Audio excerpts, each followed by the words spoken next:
My name is Goetz Richter. I'm the chair of the string unit here at the Conservatorium of Music in Sydney. I have been here for close to 20 years actually. I was born in Germany, in Hamburg as a matter of fact, in the city of Brahms, and I remember very, very vividly early musical experiences because my father was an amateur cellist and he used to have string quartet rehearsals in our house, and I proceeded, according to the stories of my parents, to construct musical instruments out of cigar boxes and rubber bands.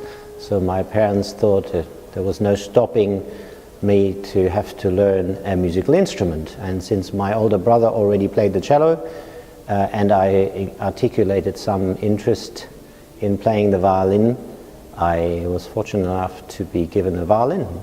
And I proceeded to study myself in Munich with Gerhard Hetzel, who was the concertmaster of the Vienna Philharmonic at the time and a professor in Munich. And after I finished my studies there, my teacher encouraged me to look for positions, of course, in orchestras. And as it happened, my then girlfriend and now wife was a pianist of Australian origin, and I migrated to Australia in 1985.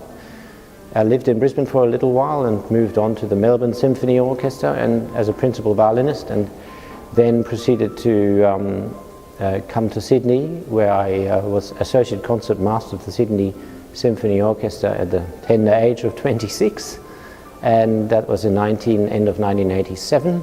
So I experienced Australia in its bicentenary year, did a wonderful tour with the Sydney Symphony Orchestra, then in fact to America under Stuart Challenger.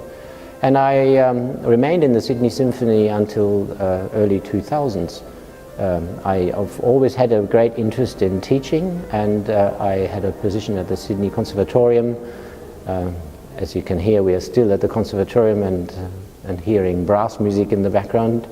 I was appointed as the chair of strings in the late 90s at the Conservatorium, and I've been here ever since. I left the Sydney Symphony Orchestra in 2002. I did a little bit more occasional work with them, but I don't play with the orchestra now anymore. I just dedicate myself to the education of young musicians and my own playing a little bit.